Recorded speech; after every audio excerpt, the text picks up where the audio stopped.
Mañana, sean muy bienvenidas a este lugar que es la casa del Señor. Y en esta mañana vamos a seguir con nuestro estudio sobre la salvación, al que hemos llamado una salvación tan grande, basado también en la epístola a los Hebreos. Y en esta ocasión quiero comenzar antes, ¿cierto? Mencionando que vamos a estar hablando de esta cuestión, ¿cierto?, de lo que son los aspectos vicarios de la salvación. Y esta mañana vamos a estudiar este término, la propiciación. Obviamente mi deseo es que salgamos esta mañana entendiendo qué significa este concepto que está en la palabra del Señor. Pero antes quiero que tengamos otro momento de oración, por favor, hermanos. Señor, te doy gracias porque podemos acercarnos a tu palabra. Y como decía el hermano Israel, qué desastre sería si no tuviéramos tu palabra. Cada uno tendría una idea diferente de quién eres tú.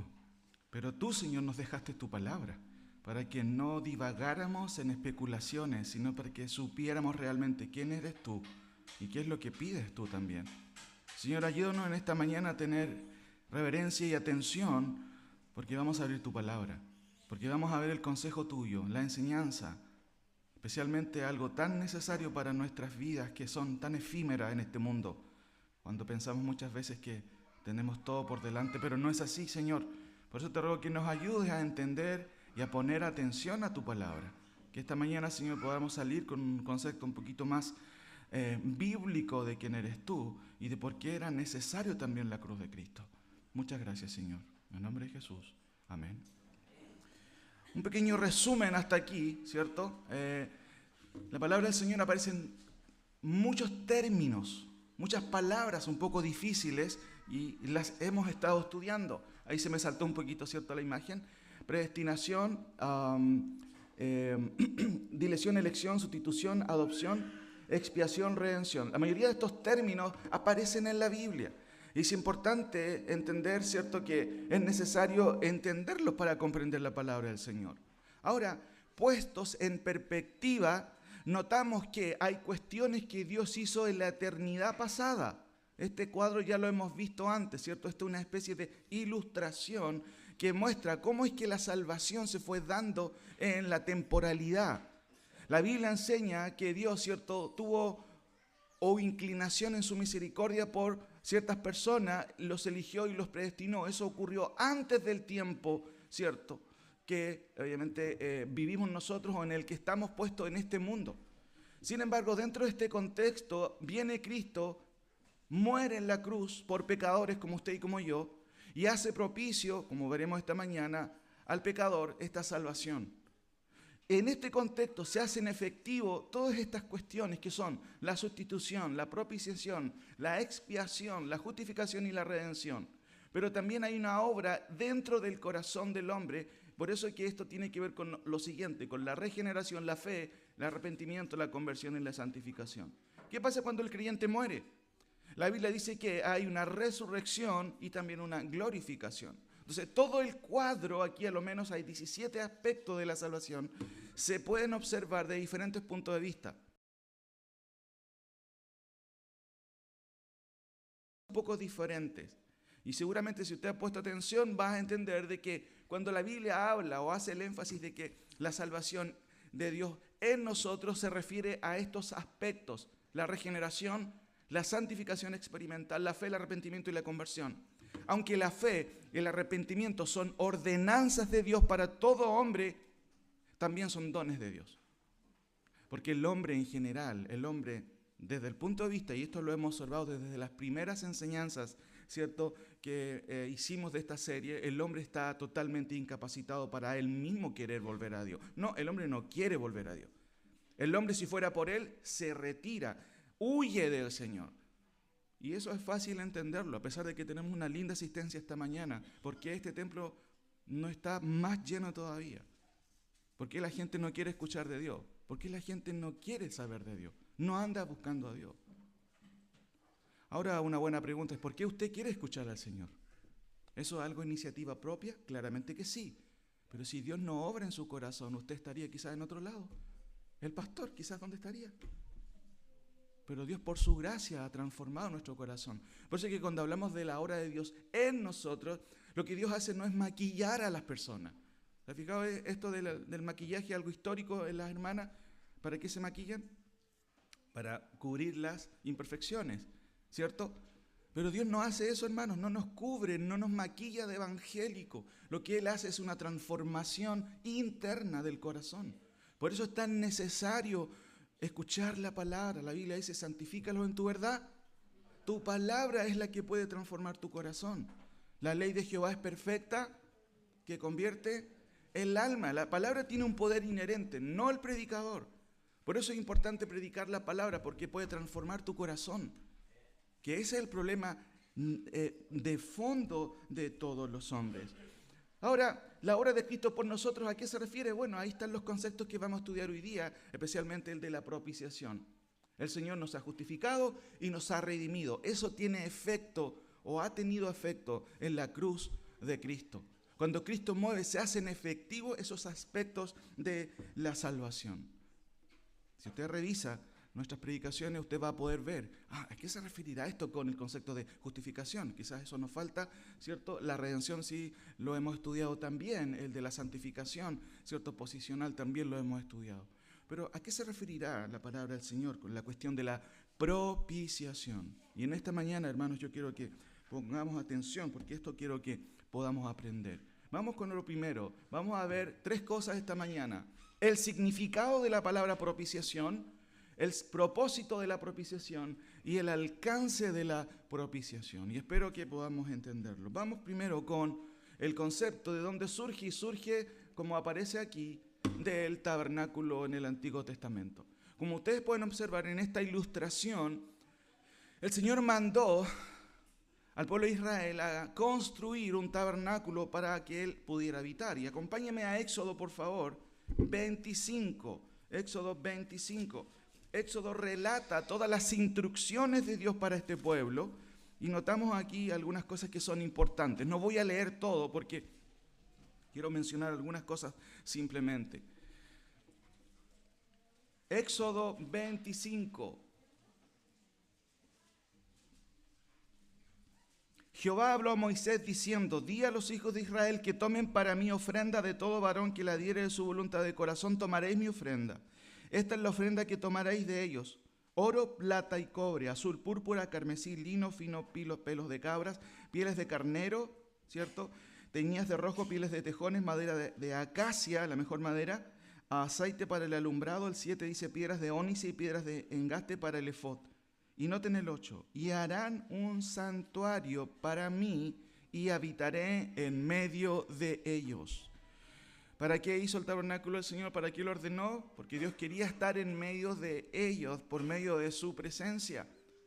Ahora, por eso que el tabernáculo tenía justamente todo lo que se conoce aquí como esto, el lugar santo, y aquí el lugar santísimo en donde encontramos el arca del pacto. Y aquí, voy a acercar un poquito a la imagen, esto es el arca del pacto, y esta tapa que está arriba se llama propiciatorio. Para entender el concepto de la propiciación hay que entender este concepto del Antiguo Testamento. Esta tapa cubría el arca, en donde encontramos ahí, ¿cierto?, la vara de Aarón, el maná, ¿cierto?, que Dios dio en el desierto, y también las tablas de la ley. Este arca, una especie de cajoncito especial, estaba cubierto por esta tapa con 2 ángeles, ¿cierto?, serafines. Ahí están más o menos, esta es una ilustración simplemente. Y a esto se le llama propiciatorio. Sobre esta tapa se rociaba la sangre de los animales cuando eran ofrecidas en sacrificio para expiar el pecado. La palabra expiar tiene que ver con, ¿cierto?, con exculpar, con exonerar al culpable, quien, ¿cierto?, ofrece una víctima en lugar de él. Ahora, en este sentido, hermanos, es importante entender, hay instrucciones en el Antiguo Testamento de cómo debía hacerse, ¿cierto? También hay instrucciones de cómo debía ser el uso de esto. Y el Antiguo Testamento nos revela que la entrada al lugar santísimo, aquí voy a retroceder, era una vez al año, solamente una vez al año. Los demás sacrificios se hacían acá afuera y eso eran continuos todo el tiempo. Pero había una ofrenda por la expiación del pueblo que solo lo hacía el sumo sacerdote una vez al año, en donde Él ofrecía sacrificio, ¿cierto?, para justamente expiar el pecado del pueblo. Y eso es lo que vemos en el Antiguo Testamento. Teniendo claro esto, ¿cierto?, el concepto de propiciación surge de este concepto también. Ahora, en la siguiente imagen, ¿cierto?, vamos a ver y comentar un poquito esto. La palabra propiciación viene de caporet, ahí está la palabra, que significa cubrir, ¿cierto? Y por eso también puede ser cubierta, pero tiene la idea de, ¿cierto?, de poder exonerar a alguien, de absolver a alguien en su pecado. Acompáñenme a Éxodo 25, 22, por favor. Éxodo 25, 22, y vamos a ver solamente un par de versículos para entender un poquito qué significa esto, cuál es la idea del propiciatorio también. Dice Éxodo 25, 22. Dios está hablando con Moisés, ¿cierto? A él son las instrucciones dadas por el Señor. Dice el versículo 21, para ponerte en el contexto: y pondrás el propiciatorio encima del arca, ¿cierto? Ahí está la tapa, la cubierta. Y en el arca pondrás el testimonio que yo te daré. Y de allí me declararé a ti y hablaré contigo de sobre el propiciatorio, de entre los querubines que están sobre el arca del testimonio, todo lo que yo te mandaré para los hijos de Israel. Entonces lo que vemos en primer lugar, que el propiciatorio era un lugar de encuentro restringido. Solamente los sumos sacerdotes podían entrar una vez al año y por supuesto Moisés es el que entra constantemente. Según este texto, ¿cuál es la idea aquí? Noten, lo voy a leer de nuevo. 22. Y de allí me declararé a ti. Dios se revelaba, por supuesto, por medio de los profetas, daba instrucciones al pueblo y los sacerdotes también eran los segundos mediadores. Recuerden que en el Antiguo Testamento habían dos clases de mediadores. Un mediador es alguien que media entre dos personas. Estaban los profetas que recibían revelación y entregaban al pueblo, y estaban los sacerdotes. Pero dentro del contexto del tabernáculo, Dios establece esta manera de poder, ¿cierto?, estar en conexión con Él. Y solo los sacerdotes podían hacerlo, y por supuesto Moisés, que recibía instrucciones. El texto dice: y de allí me declararé a ti. Los israelitas no tenían que consultar a los brujos. No tenían que consultar a otros, ¿cierto?, personas que se dedicaban a lo mejor a consultar a los muertos.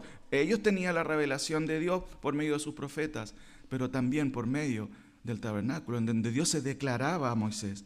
Dice el versículo 22, y de allí me declararé a ti y hablaré contigo de sobre el propiciatorio y de entre los querubines que están sobre el arca del testimonio. Todo lo que yo te mandare para los hijos de Israel, ahí yo te lo voy a decir. Acompáñeme a Éxodo 36, por favor. Un par de hojas más. 36. Ahí se recalca otra vez cuál es el propósito de ello. Dice el versículo: y lo pondrás delante del velo que está junto al arca del testimonio, hablando un poquito del altar del incienso y todas sus instrucciones. Leo de nuevo, dice: y lo pondrás delante del velo que está junto al arca del testimonio, delante del propiciatorio que está sobre el testimonio, donde me encontraré contigo. Otra cosa importante. Segundo, un lugar de revelación también, por supuesto, velada. ¿En qué sentido? Y quiero aclarar esto. Dice el texto: donde me encontraré contigo. Dios se revelaba también a Moisés. Pero hay que entender, hermanos, que en el Antiguo Testamento Dios manifiesta su gloria, no su presencia literal en todo el sentido de la palabra. Y vamos a ver por qué razón eso no podía ser. Sin embargo, Él sí manifestaba ciertos rasgos o cierto grado muy menor de su gloria. Y por eso Él decía: wow, aquí está la presencia del Señor. Y el Señor se manifestaba en ese sentido. Acompáñenme también a Levíticos 16. Saltémonos, me quedan un par de versículos más nomás. Levíticos 16, versículo 13. Del 12 en adelante. Quizás del 11, más bien dicho. Aquí son las instrucciones del día de la expiación, la preparación de cómo debía hacerse y qué consistían las ofrendas del versículo 5 en adelante. El 11 dice, vamos a leer ahí hasta el versículo 13. Y hará traer a Aarón el becerro que era para la expiación suya, y hará reconciliación por sí y por su casa, y degollará en expiación el becerro que es suyo.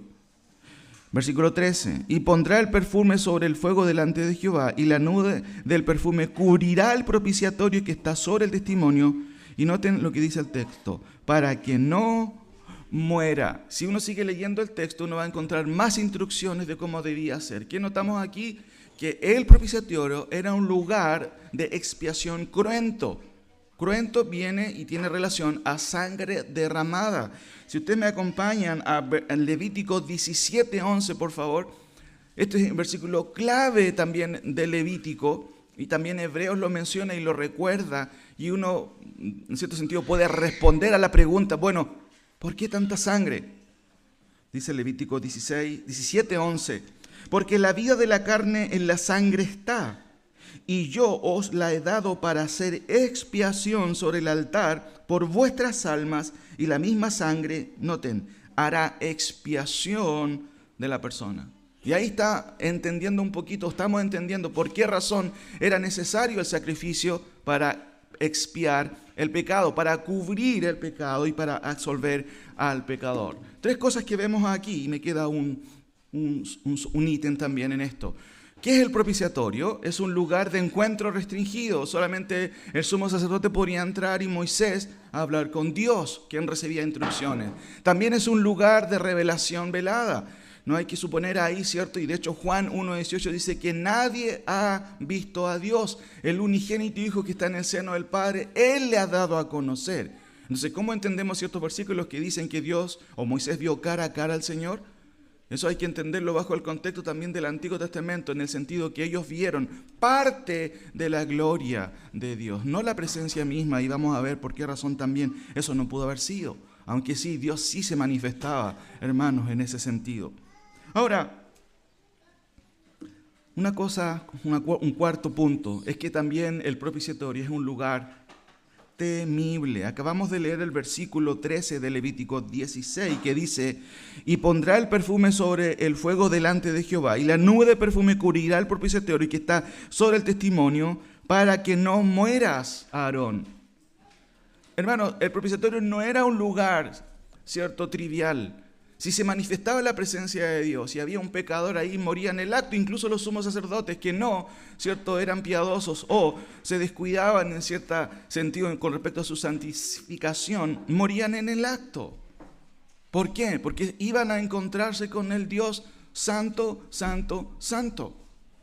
Ahora, avanzo un poquito pensando en algunas cosas también que es importante decir. Cuando nosotros, hermanos, vemos el Antiguo Testamento, yo creo que me acompañen a Éxodo 20, surgen algunas preguntas que a veces son necesarias. ¿Por qué, cierto, tenemos libros del Levítico en donde está lleno de instrucciones acerca de los sacrificios?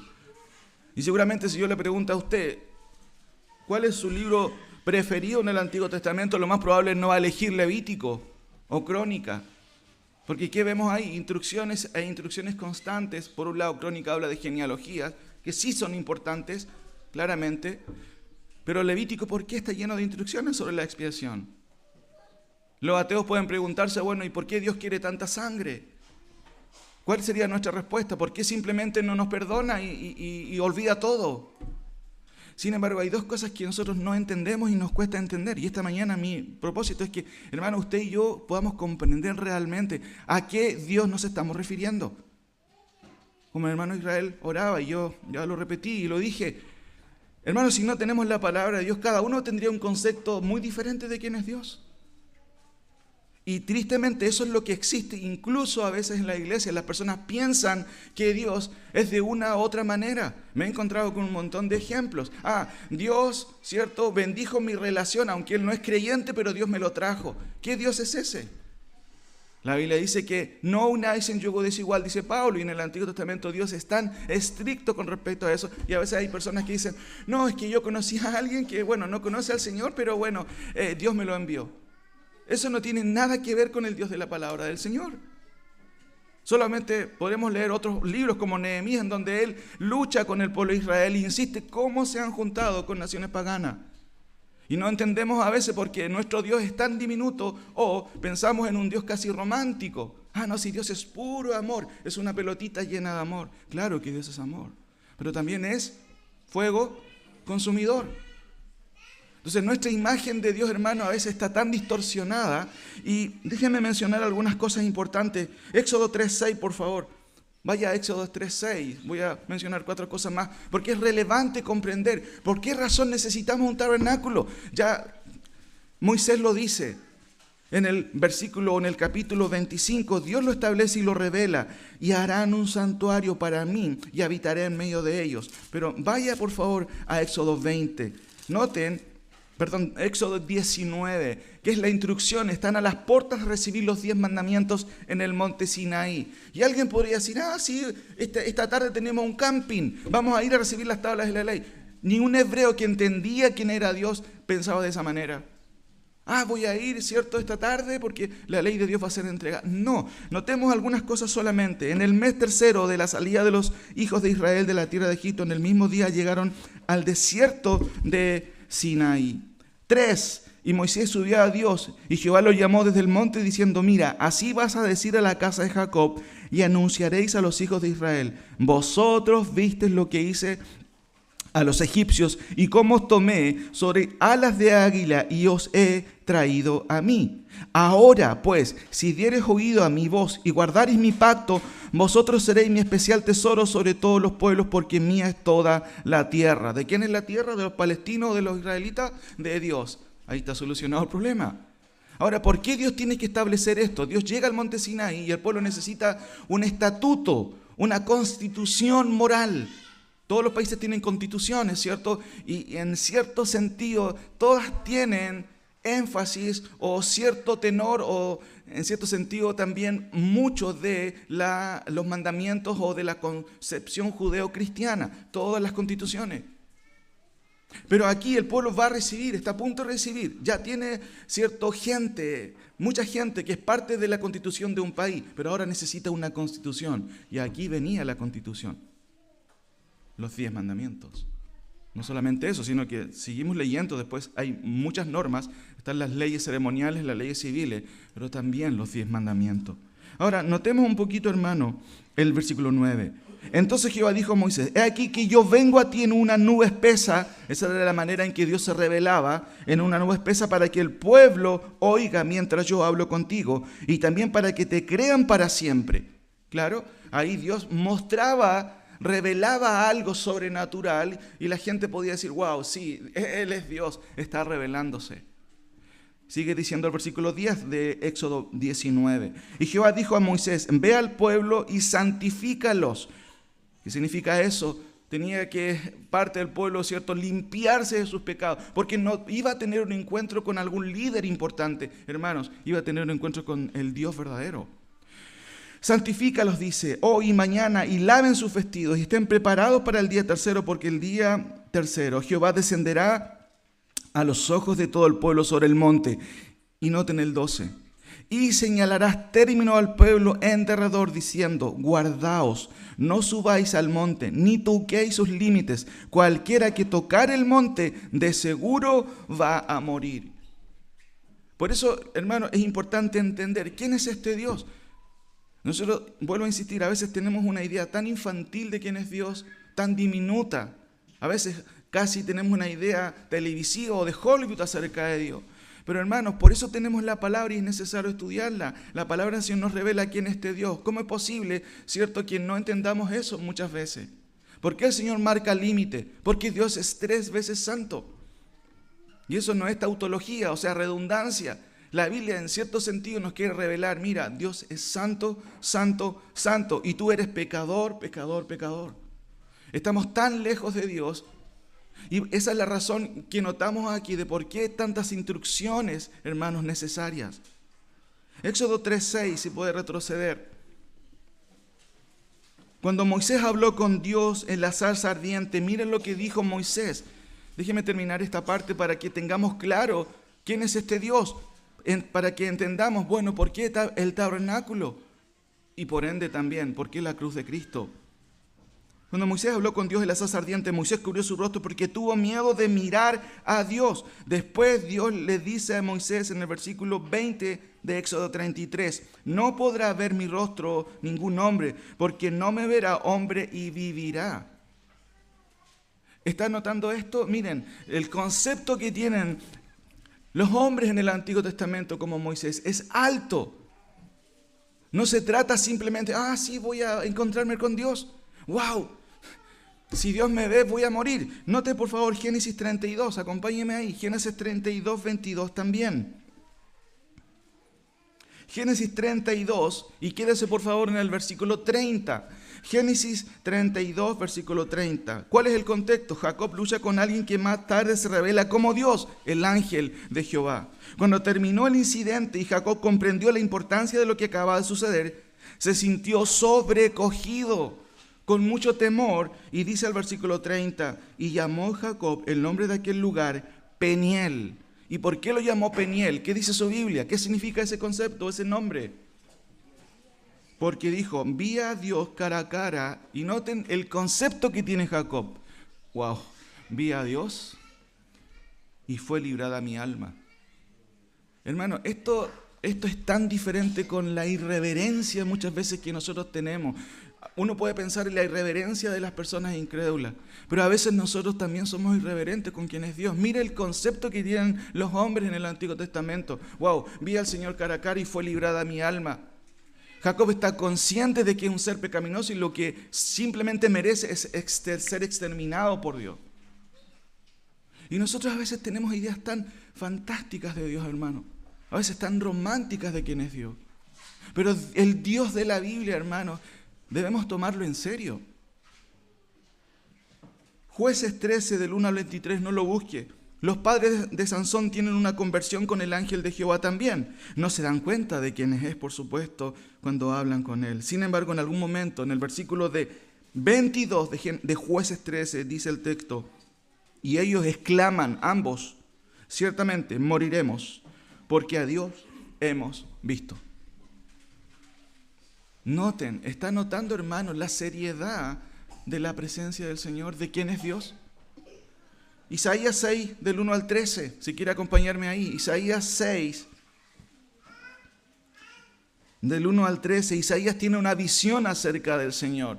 E incluso en ese contexto, noten el concepto que él tiene acerca del Dios verdadero. Isaías 6, del 1 al 13. Son versículos que usted debe recordar lo que acabamos de ver, para que no malinterpretemos, ¿cierto?, trágicamente quién es Dios. A veces la gente juega con Dios. Hermanos, no lo haga. El autor de Hebreos dice, si oyeres hoy su voz, no se te ocurra endurecer tu corazón. Clama al Señor. Dice Isaías 6 del 1 al 13, ¿cierto? Versículo 1, el Señor estaba sentado. Eso es lo que ve Isaías en un trono alto y sublime. La palabra sublime tiene que ver con algo glorioso, algo que no se puede medir y muchas veces expresar. Los serafines están presentes, incluso se cubren el rostro ante la presencia del Señor. Eso es lo que dice el versículo 2. La reacción inmediata de Isaías, ¿cuál es según el versículo 5? Léalo ahí, por favor, para que usted pueda corroborar qué dice la palabra del Señor. ¿Qué es lo que dice él en primera instancia? Esas son exclamaciones. ¡Ay de mí! ¡Ay de mí!, dice él. ¿Por qué razón? Y dice, ¡ay de mí que soy muerto, porque mis ojos han visto a quién! Al Rey, al Señor de los ejércitos. Hermanos, la teología no solamente se aprende en el Nuevo Testamento, sino de manera increíble en el Antiguo Testamento. Vemos quién es Dios, un Dios santo, 3 veces santo, y al hombre pecador, alejado de la santidad del Señor, lejos totalmente. Por eso, hermanos, es importante que nosotros tengamos un concepto correcto de quién es Dios. Por eso tenemos su palabra. Por eso es importante leer la palabra, entender que nuestra teología no surja del corazón de mis sentimientos o de mis ideas, sino que surja de la palabra del Señor. Ahora, ¿cuál es el propósito de la propiciación de acuerdo al Antiguo Testamento? Acompáñeme a Éxodo 30:10, 3 versículos solamente. Éxodo 30:10, pasamos al segundo punto, vemos el primero. ¿Cuál es el significado de la propiciación? Es un lugar en donde estaba el arca, y la tapa de este cierto arca es la que se denominaba propiciatorio. Ahí se expiaba el pecado porque se derramaba la sangre de un becerro, de un cordero, que recordaba también, ¿cierto?, el pecado del hombre, pero por otro lado, ¿cierto?, la exoneración de la culpa y del juicio de Dios. Pero notemos en 3 declaraciones, hermanos, que vemos en estos versículos, cuál es el propósito del tabernáculo, para qué se sacrifican los animales. ¿Qué dice Éxodo 30:10? Lo voy a leer. Y sobre sus cuernos hará Aarón expiación una vez en el año con sangre del sacrificio por el pecado para expiación. Ahí está súper claro, ¿cierto? Ahí vamos. Primero, ¿para qué? ¿Para qué hace esto, cierto, Aarón? ¿Por qué es necesario hacerlo? Bueno, para expiar el pecado. Y la palabra expiar tiene que ver con aplacar la ira, tiene que ver con expiar, con compensar, con calmar, ¿cierto? ¿A quién? ¿Cierto? Se debe, en este caso, a Dios. Ese es el concepto de expiar. Incluye el concepto de perdonar.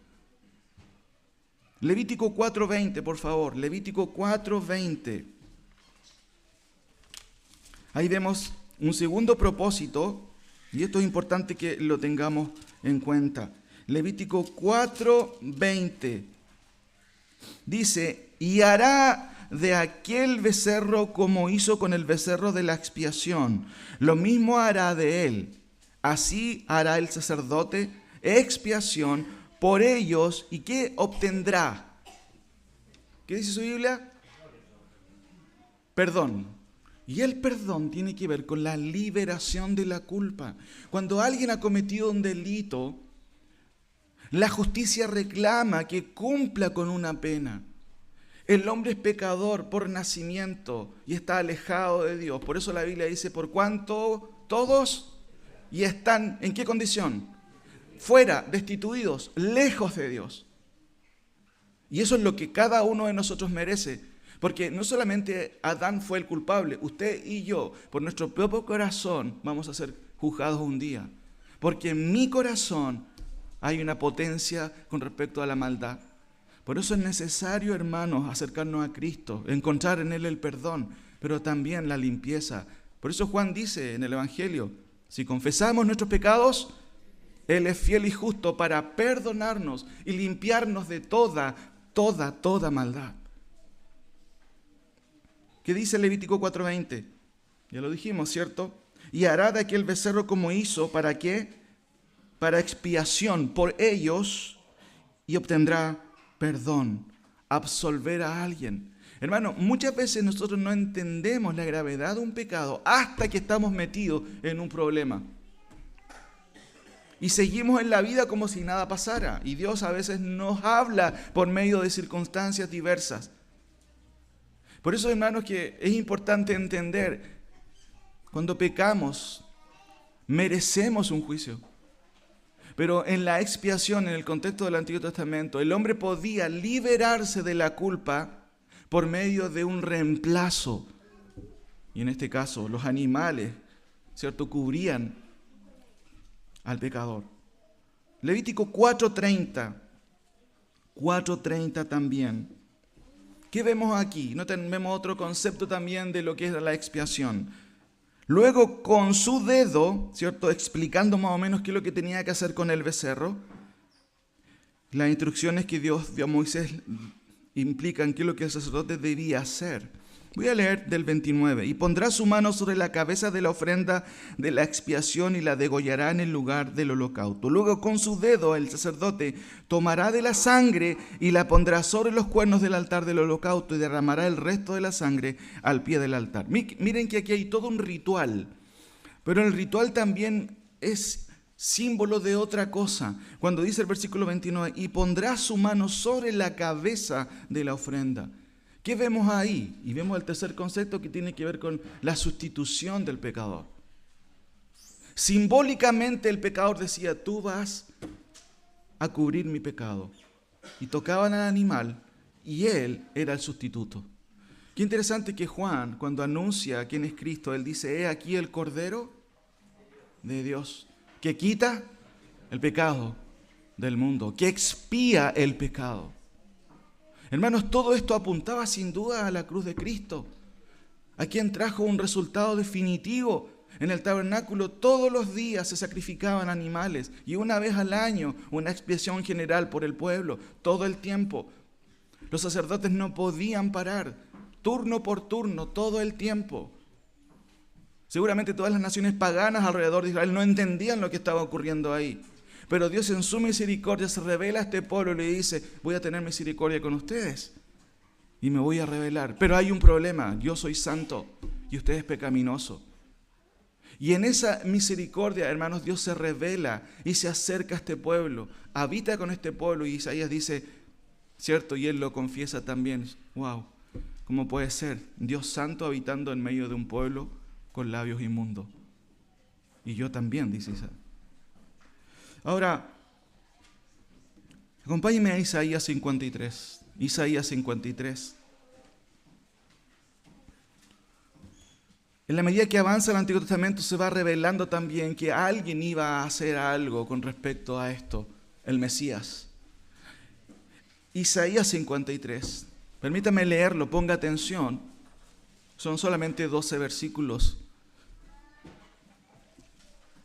Isaías, en un contexto en donde la mitad del pueblo ya ha perdido el norte moralmente hablando, están a punto de perder, ¿cierto?, su autonomía como nación.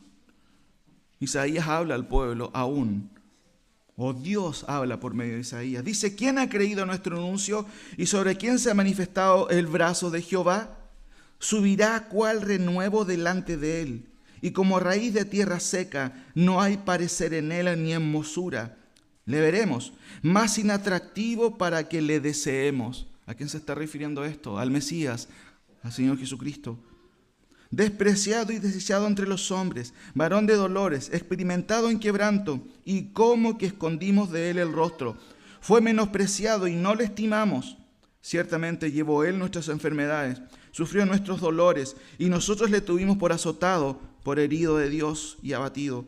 Mas el herido fue por nuestras rebeliones. Noten lo que ya se estaba profetizando acerca de lo que iba a ser el Mesías. Mas el herido fue no por sus rebeliones, él era santo, sino por nuestras rebeliones, molido por nuestros pecados, el castigo de nuestra paz, para que yo pudiera tener paz, alguien tuvo que morir. Y eso es lo que está profetizando Isaías, lo que iba a ser el Mesías. El castigo de nuestra paz fue sobre él, y por su llaga fuimos nosotros curados. Versículo 6. Todos nosotros nos descarriamos como ovejas, cada cual se apartó por su camino, mas Jehová cargó en él el pecado de todos nosotros. Angustiado él y afligido, no abrió su boca. Como cordero fue llevado al matadero, y como oveja delante de sus trasquiladores enmudeció, y no abrió su boca. Voy a leer hasta ahí. ¿A quién se está refiriendo esto? Esto es muy claro, es a Cristo. Un resumen, hermanos, de el propósito de la expiación mesiánica. Primero, el Mesías sustituiría a pecadores. El Mesías tendría una generación. El resultado de su expiación serían personas redimidas. El Mesías cubriría el pecado, no potencialmente, sino efectivamente. El Mesías justificará a muchos, dice el versículo 11-12, y el Mesías llevará las iniquidades de ellos. Cuando avanzamos al Nuevo Testamento, acompáñenme a 3 versículos más antes de concluir. Miren, Primera de Juan 4:10. ¿En qué consiste el amor de Dios? Qué interesante. Primera de Juan, versículo 10 del capítulo 4. El propósito de la expiación. 3 versículos más. ¿En qué consiste el amor? ¿En qué consiste el amor de Dios? Noten lo que dice este versículo, 1 Juan 4:10. En esto consiste el amor, no en que nosotros hayamos amado a Dios, sino en que Él nos amó a nosotros. ¿Y qué hizo? Echó lo malo debajo de la alfombra. Hermanos, la gente puede tener ese concepto a veces de Dios. No, si Dios va a perdonar. Hace un tiempo veía a un par de periodistas hablando de eso. Pero si Dios, su especialidad es perdonar, decía un filósofo del siglo pasado. Así que me va a perdonar. La gente en la televisión dice, pero si, no, ¿para qué tan grave si Dios no es así? Total, Dios es amor, es un osito lleno de amor. Hermanos, no es así. Noten lo que dice el texto. En esto consiste el amor. No en que nosotros hayamos a Dios, sino en que Él nos amó primero y envió a su Hijo. ¿En qué cosa? En propiciación. Alguien tuvo que recibir el juicio, hermanos, de nuestros pecados. Sino en el que Él nos amó a nosotros y envió a su Hijo en propiciación por nuestros pecados. Romanos 3:21, por favor. Romanos 3:21. Vemos aquí, Cristo es quien expía el pecado del pecador. A eso apareció. Él es propicio al pecador. Cubre el pecado. Calma la ira del Señor. ¿Quién es? Es Cristo. Romanos 3:21 y 26. El tema es la justicia en Romanos. Noten lo que dice el versículo 21 al 26. Pero ahora, aparte de la ley, se ha manifestado la justicia de Dios, testificada por la ley y por los profetas. La justicia de Dios por medio de la fe en Jesucristo, para todos los que creen en Él, porque no hay diferencia. Por cuanto todos pecaron y están destituidos de la gloria de Dios, siendo justificados gratuitamente por su gracia, mediante la redención que es en Cristo Jesús, a quien Dios puso como ¿qué? Propiciación por medio de la fe en su sangre, para manifestar ¿qué cosa? ¿Se dan cuenta? Claramente Dios es amor. Pero cuando, hermanos, Cristo muere en la cruz, ¿qué estás viendo? Un hombre derramar sangre. Y el texto dice que por medio de ese sacrificio Dios revela su justicia. Si Dios fuera, cierto, una idea del hombre, seguramente sería tal cual como el hombre actual piensa que es Dios. Un Dios que hace caso omiso, que no ve, que es injusto. Pero en Dios hay un equilibrio perfecto entre amor y justicia. Cristo y su muerte expiatoria exhibe no solo el amor de Dios, sino la justicia de Dios. A veces la gente dice, no entiendo cómo el Dios del Antiguo Testamento es tan severo y el Dios del Nuevo Testamento es tan cariñoso. Cuando entiendes el propósito de quién es Dios, Dios perfectamente pudo haber dicho, yo elimino a toda la raza humana, y hubiera estado en lo justo. Y cuando veo que Él hace un tabernáculo para estar con los hombres, ¿qué veo ahí? ¿Qué es eso? Eso es misericordia, hermano. La gente quiere ver lo que quiere ver a la luz del humanismo, ¿cierto?, que niega la realidad de la santidad de Dios. Primera de Juan 2:2.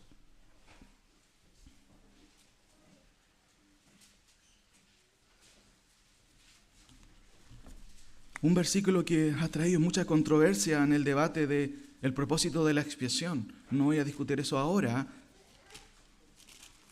porque voy a poner el acento en algo que es paralelo también, y seguramente en su momento voy a explicar también lo otro. ¿Por quién murió Cristo?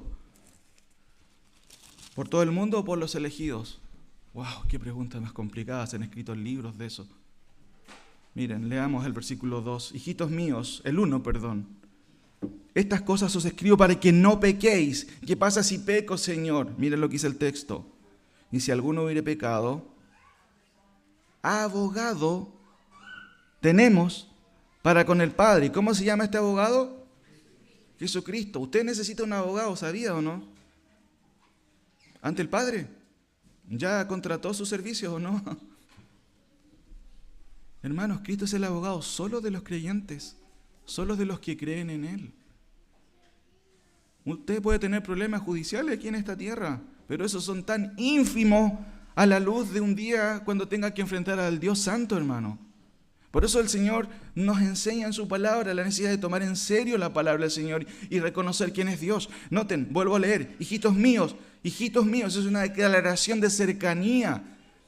Juan habla a creyentes y les dice, estas cosas os escribo para que no pequéis. Y si alguno peca, bueno, no hay problema, ya tiene un abogado. Y Él, versículo 2, Cristo, es la propiciación por nuestros pecados. Noten el concepto propiciación, es el que calma la ira de Dios, es el que recibe el castigo porque derrama su sangre. Y noten lo que dice el texto, y Él es la propiciación por nuestros pecados. Y no solamente por los nuestros, sino también por los de todo el mundo. Esto no significa que todo el mundo está propiciado. Ese no es el sentido del texto, sino lo que dice acá. Cristo es la solución penal definitiva para cualquier persona. A eso es lo que se refiere el texto y lo vamos a expandir. Ahora, hemos visto el significado de la propiciación, tiene su significado en el contexto del tabernáculo del Antiguo Testamento, del propiciatorio que estaba en el lugar santísimo. Hemos visto el propósito de la expiación, para expiar el pecado, ¿cierto? Para liberar de la culpa y para sustituir al pecador, que era necesario, ultra necesario. Y nos queda ahora el alcance de la propiciación, el cual no voy a enseñar ahora, sino en un próximo tema, porque este tema también es un poco extenso. Concluyo con 4 conclusiones. Primero, tanto el sentido, significado, como el propósito de la propiciación del Antiguo Testamento tienen sentido salvífico. Dios se revela al hombre para salvar al hombre, y en su misericordia Dios pudo haber dicho, no, estos hombres, esta raza humana la voy a eliminar, empiezo de nuevo. No hizo eso Dios. Tanto el sentido y el propósito de la propiciación tienen sentido salvífico, claro, ahí está. Sin embargo, esta es una consecuencia. Primeramente, la necesidad de propiciación nos enseña la inmensa distancia entre Dios Santo y los hombres. Hermanos, una distancia insalvable. 2. La institución de los sacrificios cruentos, recuerde que cruento significa donde hay derramamiento de sangre, y la expiación del Antiguo Testamento revelan algo obvio de quién es verdadero, eterno, justo y santo Dios, que Dios repudia el pecado y abomina a quien también lo hace. Vuelvo a insistir, si Dios es santo, es algo obvio que Él rechaza el pecado. Por eso entendemos todo lo que pasa en el Antiguo Testamento con el tabernáculo. ¿Por qué la necesidad de expiar el pecado con la muerte y el derramamiento de sangre? Y eso es obvio. Si es un Dios falso, puedes coimiar a ese Dios falso. Pero Dios no es así. Vuelvo a repetir, la institución de los sacrificios cruentos y la expiación del Antiguo Testamento revelan algo obvio de quién es el verdadero, justo y santo Dios, que Dios repudia el pecado y abomina a quien lo hace. Hermanos, Cristo, de las 12, 13 veces que aparece la palabra infierno, ¿usted sabía que Dios es la que la repite más? En una ocasión dijo, no temáis a los que destruyen el cuerpo, sino temed más bien al que puede destruir el alma y el cuerpo. ¿Dónde? En el infierno. Ah, no, Jesús es amor también. Claro que Jesús es amor. Pero Él de lo que más hablo es de, por favor, crean en el Evangelio, arrepiéntanse. Y Él habló del infierno, porque es una realidad, hermanos. Vuelvo a insistir, Dios repudia el pecado, claramente. Pero también, y esto hay que recalcarlo, ¿a quién envía Dios al infierno? ¿Los pecados del pecador o al pecador?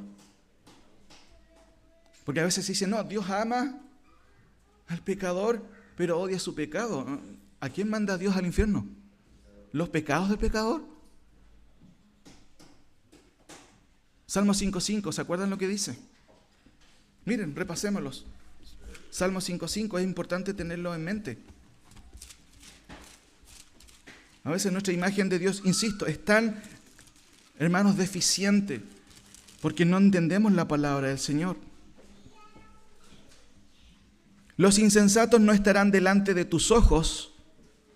Miren lo que dice la segunda parte. Aborreces el pecado de los que hacen iniquidad.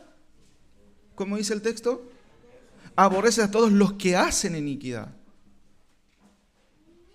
Tercero, la posibilidad de propiciación del Antiguo Testamento, de absolver el pecado, de exonerar a alguien, ¿cierto?, para el pecador, no fue una muestra más, ¿cierto?, de la insensibilidad de Dios. Por el contrario, fue una muestra de gracia y benevolencia, pero también de un equilibrio único entre justicia y amor. Vuelvo a insistir, hay gente en el mundo que dice, no entiendo cómo Dios en el Antiguo Testamento es tan cruel y en el Nuevo Testamento parece que cambia el enfoque. No es así. Dios es benevolente y Él quiso habitar en medio de un pueblo inmundo. ¿Qué es lo que tendría que haber hecho? Ese es el punto, hermano. Incluso con nosotros. Y uno podría ir un poquito más allá, hermano. ¿Por qué usted amaneció esta mañana? Usted me puede decir porque tengo buena salud. Pero ¿qué he pensado yo en mi mente y mi corazón esta semana? ¿Por qué sigo con vida? Porque si yo entiendo la santidad de Dios a la luz de lo que los antiguos hombres de Dios entendían, yo tendría que levantarme esta mañana y decir, Señor, gracias por tu misericordia. Pero hemos achicado a Dios, hermanos, de tal manera que yo puedo hacer lo que quiera, como se me da la gana, y después reclamo. Ay, no sé por qué Dios no me bendice. Y más encima la gente a veces se torna en contra de Dios. Hermanos, qué terrible es eso. Finalmente, con esto termino. Cristo no es un adorno en la pared, hermanos. Cristo logró la propiciación de nuestros pecados, ¿cierto? O de los pecadores arrepentidos de manera definitiva. Esto nos debe llevar a considerar seriamente el carácter de Dios en sus dos sentidos. Acompáñenme a Romanos, por favor, 11. Con esto voy a ir concluyendo. Romanos, capítulo 11.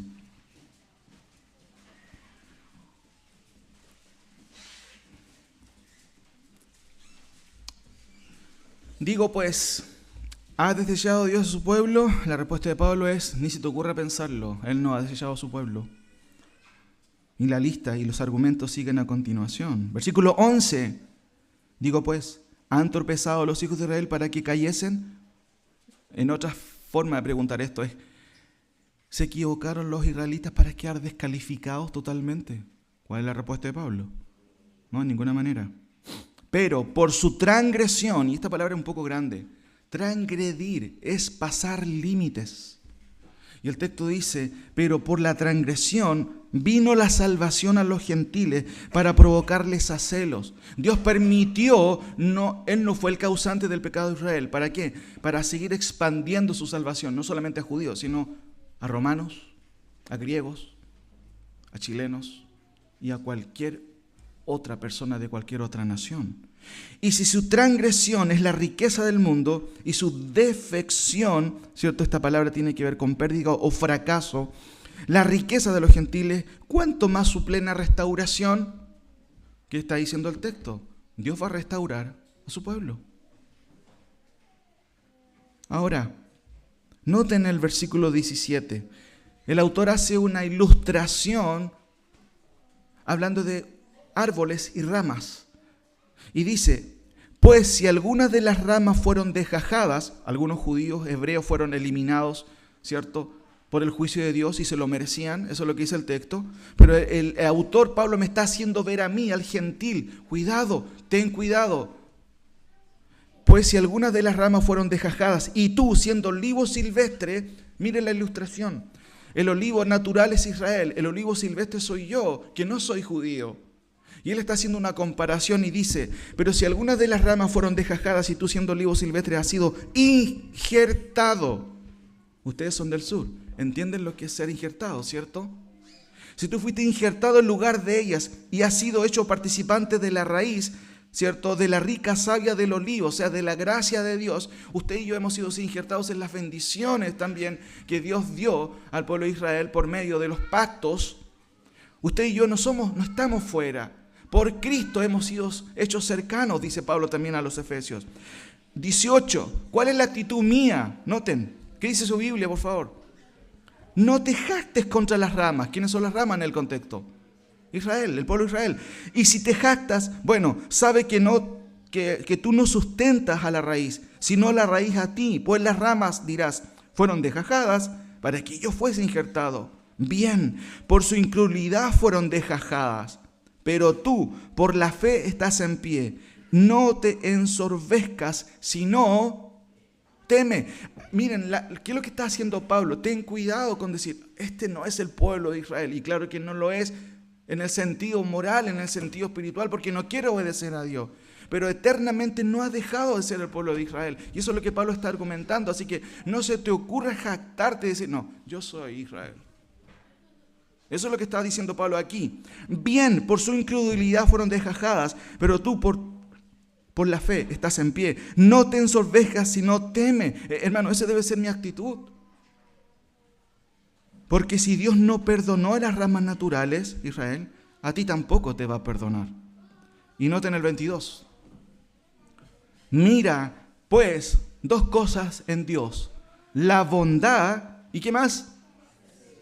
Y la severidad de Dios. ¿Qué dice la última parte?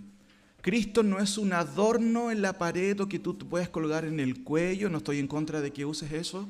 Pero si es solo eso, entonces no estás entendiendo qué significa. Nosotros tenemos una polera en donde aparece la cruz, pero tratamos de comunicar lo que significa eso. Puedes tener a Cristo en la pared, pero eso no te hace creyente. Vuelvo a repetir, Cristo no es un adorno en la pared.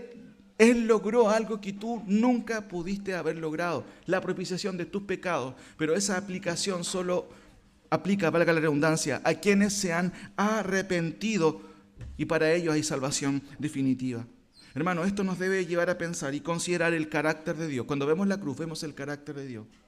Pero dos polos del carácter: la bondad del Señor, pero también la severidad. Porque ¿saben qué hizo Cristo en la cruz? Cargó tus pecados y mis pecados. Entonces, ¿cómo yo puedo tomar a la ligera, hermanos, el cristianismo?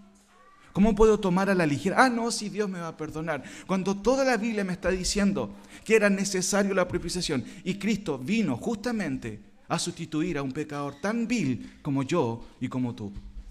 Hermanos, seríamos necios si no consideramos lo que Cristo hizo. Oremos. Señor, te damos gracias por tu palabra, porque ella nos da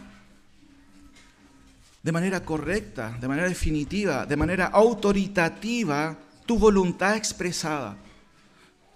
Hermano, qué fatal, Señor, sería si no tuviéramos tu palabra. Cada uno tendría un concepto acerca de quién es Dios.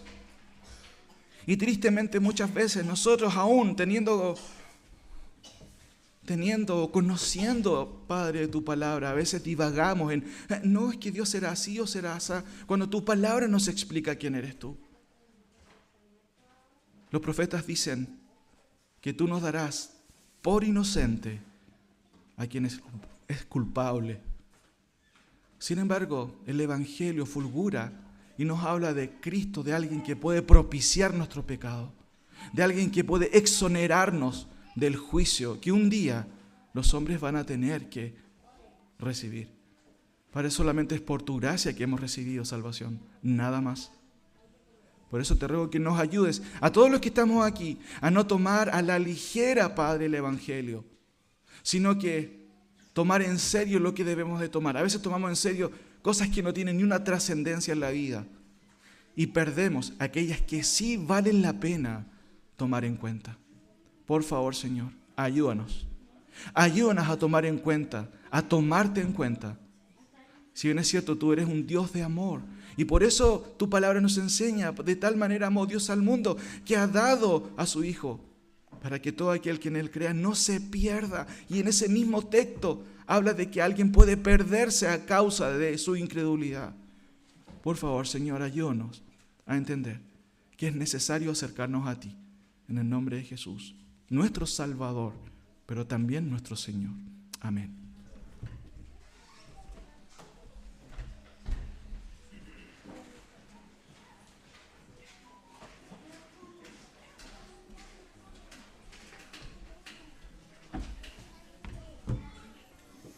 Damos las gracias al Señor por su palabra.